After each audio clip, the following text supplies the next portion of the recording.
हजुर नमस्कार। धेरै समयपछि धेरै थुप्रै प्रयास गर्दा गर्दै हामी इमिग्रेसन चौतारीको अर्को एपिसोडमा विघ्न बाधाहरू आउँदा आउँदै पनि प्रयास गर्दैछौँ। केही प्राविधिक गडबडी भए, केही प्राकृतिक गडबडी भए, अप्ठ्यारोहरू भयो। समुद्री आँधी दुनियाँ कारणले गर्दा न्युयोर्कमा एकदमै अस्तव्यस्त स्थिति भयो। लाइट्सहरू थिएन, त्यसैले हाम्रो खगेन्द्र छेत्रीज्यू अथवा खगेन्द्र जीसीज्यूसँग सम्पर्क गर्न चाहँदा पनि हुन सकेन र आज पनि केही प्राविधिक गडबडी हुँदा हुँदै पनि हामी प्रयास गरिरहेका छौँ इमिग्रेसन चौतारीको यो दोस्रो एपिसोड। हजुर तपाईहरुको पनि जिज्ञासा प्रश्नहरू इमिग्रेसनसँग सम्बन्धित छ भने तपाई हामीलाई जनपुकार@gmail.com मा लेखी पठाउनुस्। हामी खगेन्द्र छेत्रीज्यू अथवा खगेन्द्र जीसीज्यूसँग तपाईको जिज्ञासाहरू प्रश्नहरू इस्युहरू राखेर समाधान गर्ने प्रयास गर्नेछौँ। र आजको एपिसोडमा हाम्रो सामु खगेन्द्र जीसी हुनुहुन्छ। हजुर यहाँलाई स्वागत छ। नमस्कार। अहिले न्युयोर्कको स्थिति सामान्य नै छ के हुँदैछ? अहिले चाहिँ हामी we are coming back to normal. अब फेरि सेकेन्ड स्नोले हिट गरे हुनाले अब फेरि अलिकति भइरहेको तर it should be okay. Alright, यस्तै हो, सुध्रिँदै जाओस्, राम्रो हुँदै जाओस्, यही प्रार्थना गरौँ। अनि आजको प्रश्नहरू सुरु गरौँ। सुरु गर्दाखेरि पहिलो प्रश्न छ, एकजनाले सोध्नुहुन्छ, मैले N400 अर्थात् सिटिजनसिपको एप्लिकेसन सबमिट गर्नुभएको थियो उहाँले, अनि उहाँको लेटर कुर्दा कुर्दै टेस्टको समय बितिसकेछ। उहाँ गएर सोद्दाखेरि एक दिन अगाडि टेस्ट रहेछ, उहाँको टेस्ट चाहिँ छुट्यो, अब के हुन्छ भनेर उहाँले सोध्नुहुन्छ। उहाँले चाहिँ त्यो अफिसमा रिस्केड्युलको लागि रिक्वेस्ट गर्नुस्, उनीहरूले नयाँ डेट दिन्छ है। हजुर। अब त्यसमा चाहिँ आफूले चाहिँ के भने नपाएको भन्ने किसिमको कुरा चाहिँ खोलेर चाहिँ एउटा चिठी दिनुपर्छ। त्यो गिभ ए न्यू डेट। अब इन केस डेट पाएन भने रिएप्लाई गर्नुपर्छ उहाँले। उहाँलाई अब अटर्नी चाहिन्छ कि उहाँले आफैले गर्न सक्नुहुन्छ कि कस्तो? त्यो रिस्केड्युल गर्नलाई अब एटर्नीको त्यति आवश्यक देखिँदैन, तर अब यदि इन केस उनीहरूले नै एकदम दुःख दियो भने त्यसपछि लयर राख्नु होला। हजुर, उहाँलाई यही सल्लाह दिन्छौँ। अनि त्यसपछि दोस्रो प्रश्न छ, एकजना हुनुहुन्छ, मेरो आर भिसा हो, आर भिसामा उहाँ यहाँ आउनुभयो र सुनिन्छ यो आर भिसा भनेको धेरै पटक रिन्यू हुन सक्छ, एक्सटेन्ड गर्न सकिन्छ कि मैले आर भिसामा यहाँ बसेर धार्मिक कामहरू गर्न सक्छु? आर भिसाको मुख्य उद्देश्य नै त्यही धार्मिक कामको लागि हो। नेपालमा धार्मिक काम गरेर यहाँ अमेरिकामा चाहिँ धार्मिक सम्बन्धी काम गर्ने भनेर आउने हो होइन। हजुर। त्यो चाहिँ आर भिसाको चाहिँ म्याक्सिमम ड्युरेसन चाहिँ 6 वर्षको हो। हजुर। अगाडि चाहिँ लान सकिँदैन, तर चाहिँ के भने उहाँले चाहिँ यो बीचमा चाहिँ आफ्नो आर भिसाको चाहिँ फाइदा उठाएर यहाँ धार्मिक कार्यक्रमहरू मजाले गर्न सक्नुहुन्छ। र यदि चाहिँ यहाँको लोकल कुनै मन्दिरले पनि उहाँलाई स्पोन्सर गर्न चाहन्छ भने I-360 भन्ने फर्म भरेर ग्रिन कार्ड पनि एप्लाई गर्न सक्नुहुन्छ उहाँले। हजुर, पर्मानेन्ट जबको लागि। त्यसपछि उहाँले यहाँ काम गर्न पाउनुहुन्छ, पर्मिट पाउनुहुन्छ। काम चाहिँ आर भिसामा डाइरेक्टली चाहिँ कुनै पनि टेम्पलमा उहाँले आफ्नै, अब हिन्दू धर्म हो भने हिन्दू धर्म, बुद्ध हो भने बुद्ध सम्बन्धी अथवा त्यस कुनै धर्म काम गर्न सक्नुहुन्छ होइन। हजुर। र चाहिँ के भने त्यसको लागि चाहिँ छुट्टी वर्क पर्मिटको आवश्यक पर्दैन। हजुर। र जब उहाँले चाहिँ ग्रिन कार्ड लिएर बस्यो भने अनि हेलो हेलो अब आर भिसा चाहिँ के भन्दाखेरि धार्मिक सम्बन्धी भएको हुनाले त्योदेखि अरू काम गर्न चाहिँ पाउनुहुन्न। हजुर, उहाँले जे होस् धार्मिक कामहरू जुन उद्देश्य जुन धार्मिक संस्थासँग सम्बन्धित हुनुहुन्छ त्यही धार्मिक संस्थासँग सम्बन्धित कामहरू चाहिँ गर्न पाउनुहुन्छ डाइरेक्ट। हजुर। अर्को, मसँग ग्रिन कार्ड मात्रै छ, मैले अब नेपालमा गएर बिए गरेर आएँ भने मेरो फ्यामिली पिटिसन कसरी हुन्छ? अब सम्भव छ कि छैन अथवा जिज्ञासा? आवाज आएन, फेरि भन्नु। एकजना हुनुहुन्छ, उहाँको ग्रिन कार्ड मात्रै छ अनि उहाँले नेपालमा गएर बिए गरेर आउनुभयो भने उहाँको फ्यामिली पिटिसन कसरी हुन्छ अथवा सम्भव छ कि छैन? उहाँले चाहिँ नेपालमा बिहा गरेर आउनुभएको छ भने उहाँले नेपालमा बिहा गरेको श्रीमतीको चाहिँ होइन, अब गएर गर्न चाहनुहुन्छ, फोटोग्राफ चाहिन्छ, बर्थ सर्टिफिकेट चाहिन्छ, हजुर अनि यहाँ आएर चाहिँ उहाँले चाहिँ I-130 भन्ने फर्म फिल आउट गरेर चाहिँ सबमिट गर्न सक्नुहुन्छ र त्यो सबमिट गरिसकेपछि ग्रीन कार्ड होल्डरको स्पाउसको चाहिँ के भने अब त्यो केस एप्रुभ भएर आउन सक्छ तपाईको र आएपछि तपाईको भिजाको लागि वेट गर्नुपर्छ भिजा अवेलेबिलिटी कहिलेको छ भन्ने कुरामा डिपेन्ड गर्छ अहिलेको आजको डिसेम्बर महिनाको चाहिँ भिजाको बुलेटिन हेर्दाखेरि चाहिँ भिजा बुलेटिनमा चाहिँ के भने तपाईको अहिले चाहिँ जुन 2010 को केसहरू भइरहेका छन् त्यसले गर्दाखेरि जुनमा चाहिँ 2010 मा फाइल गरेका मान्छेले अब अहिले पाउने भन्दाखेरि चाहिँ 2 वर्षको जस्तो वेटिङ पिरियड जस्तो चाहिँ टाइम लाग्ने जस्तो देखिन्छ कहिलेकाहीँ त चाँडो पनि हुन सक्छ कहिलेकाहीँ फेरि अलि लामो पनि हुन सक्छ डिपेन्ड गर्छ हरेक मन्थमा त चेन्ज भइरहन्छ भिजा बुलेटिन अब यहाँले चाहिँ के भने केस फाइल गरिसकेपछि चाहिँ आफ्नो चाहिँ मोनिटर गरिरहेको हुन्छ भिजा बुलेटिनमा हेर्नु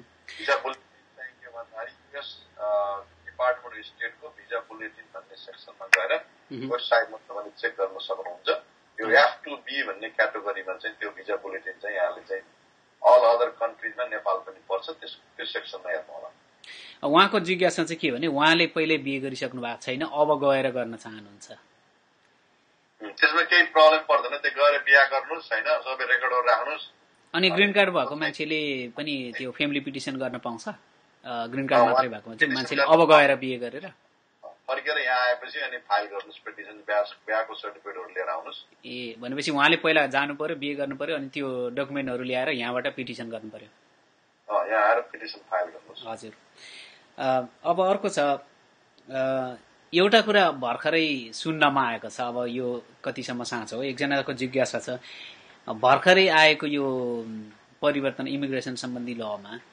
16 वर्ष मुनिका इमिग्रेन्टहरूले यहाँबाट हाई स्कुल डिप्लोमा गर्यो भने उनीहरूको पर्मानेन्ट रेजिडेन्सी अथवा ग्रीन कार्ड अप्लाई गर्न पाउँछ भन्ने कुरा साँचो हो कि होइन भन्ने छ तपाईले कुरा गर्नुभएको यो चाहिँ अब यो डाका भन्ने यो deferred action for childhood early childhood एराइभलहरूलाई चाहिँ दिने भनेर भनेको छ होइन हजुर यो चाहिँ के भन्दाखेरि चाहिँ 16 वर्ष भन्दा चाहिँ मुनिको उमेरमा अमेरिका छिरेको हो हजुर जुन 2007 भन्दा पहिला र यहाँ चाहिँ हाई स्कुल गरेको अथवा हाई स्कुल एटेन्ड गरिरहेको मान्छेलाई चाहिँ अहिले चाहिँ के भने यो डिफर्ड एक्सन गराएर उनीलाई वर्क पर्मिट व्यवस्था गरेको छ हजुर र त्यसमा चाहिँ के भन्दाखेरि एप्लाई गर्यो भने वर्क पर्मिट पाइन्छ हजुर र चाहिँ भन्दाखेरि त्यसले ग्रीन कार्ड र अथवा ग्रीन कार्ड सम्बन्धी अरू कुनै बेनिफिट दिँदैन अब ओबामाले जितेन भने त्यो पोलिसी चाहिँ के भन्दाखेरि रम्नीले म क्यान्सल गर्छु भनेको थियो त्यही भएर अब हार्यो त्यसले रम्नीले अब हारिसकेपछि चाहिँ अब त्यो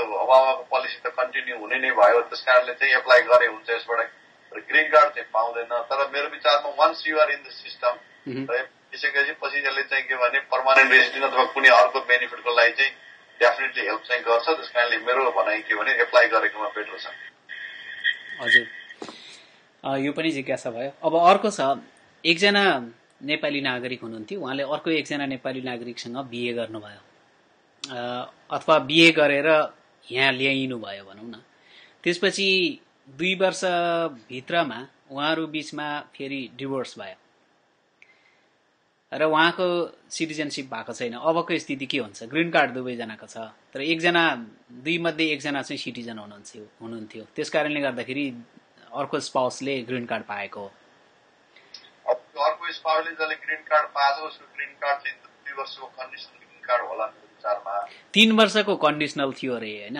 कन्डिसनल ग्रीन कार्ड छ भने चाहिँ अब उहाँले चाहिँ के भन्छ 90 डेज एक्सपायर हुनुभन्दा अगाडि चाहिँ उहाँले चाहिँ वेभरको लागि एप्लाई गर्न सक्नुहुन्छ वेभर एप्लाई गर्नलाई चाहिँ 2टा तरिका छ एउटा चाहिँ डिभोर्स भइसकेपछि वेभर एप्लाई गर्यो भने डिभोर्स भयो हामीले गुड फेथ म्यारेज गरे हो भनेर एप्लाई गर्ने एउटा वेभर त्यो क्याटेगोरीमा छ अर्को चाहिँ पनि मलाई चाहिँ एक्सट्रिम हार्डसिप हुन्छ चाहिँ मलाई कन्ट्रीमा फिर्ता पठायो भने 2टा आधारमा उहाँले चाहिँ एप्लाई गर्न पाउनुहुन्छ 2टा सेपरेट गरेर नि हुन्छ तर एउटा गर्ने अनि एउटा भएन भने अर्को गर्ने चलन त्यस्तो छ त्यसले गर्दाखेरि भने यहाँले वेभर चाहिँ के भन्दाखेरि आफ्नो चाहिँ ग्रीन कार्ड एक्सपायर हुनुभन्दा अगाडि चाहिँ यहाँले 90 डेजको पिरियडमा चाहिँ फाइल गर्नु पर्यो जोइन्ट पिटिसन चाहिँ अब श्रीमान श्रीमतीको झगडा नहुने हुनाले त्यसरी चाहिँ अब गर्न मिलेन र वेभरमा चाहिँ यदि चाहिँ के भने अमेरिकन सिटिजन स्पाउसले चाहिँ के भन्दाखेरि मेन्टल अथवा दिएको छ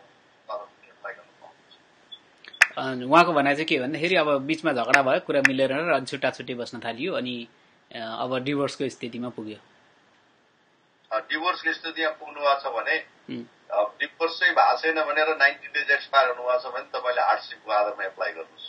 ओके, सो डिभोर्स भइसक्यो भने चाहिँ के हुन्छ? त्यो फर्मको नाम चाहिँ I-751 हो। हजुर, त्यो फर्म चाहिँ तपाईँले राम्रोसँग हेरेर अनि डकुमेन्टेसन कम्प्लिट गरेर एप्लाई गर्नु होला। त्यसमा चाहिँ अलिकति केयरफुल हुनुहोस्। हजुर, उहाँलाई अब भरसक राम्रो चाहिँ के भन्दाखेरि एकजना अटर्नीसँग सल्लाह गर्यो भने बढी राम्रो हुने होला होइन? हजुर, किनभने गल्ती हुँदैन, केस अलिक क्रिटिकल नै देखिन्छ। त्यस कारणले अलिक डकुमेन्टेसन पुऱ्याएर अब अलिकति प्रोफेसनल हेल्प लिएर फाइल गरेकोमा बेटर हुन्छ। हजुर, र अनि आजको लागि अन्तिम क्वेसन एउटा के छ भने एकजनाले पोलिटिकल असालम गर्नुभयो, त्यसपछि उहाँको ग्रिन कार्ड भयो, सर्टेन रिजनले उहाँ आफ्नो सम्पत्तिहरूदेखि लिएर बिजनेस सबै कारणले गर्दा उहाँ फर्किनु पर्ने भयो। अब फर्किनु भयो, फर्किएको 6 महिना भयो।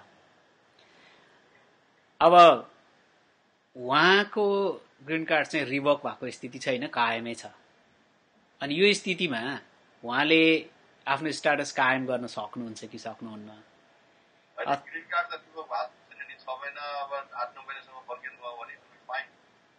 खालि के भन्दा यो ग्रिन कार्ड असालमबाट लिएको मान्छेले सिटिजनसिप एप्लाई गर्दाखेरि चाहिँ नेपाल आफ्नो कन्ट्रीमा प्रोटेक्सन लिन भनेर आफ्नो कन्ट्रीमा गएको भन्ने किसिमको कुरा भयो भने चाहिँ उनले सिटिजनसिप नदिन सक्छ।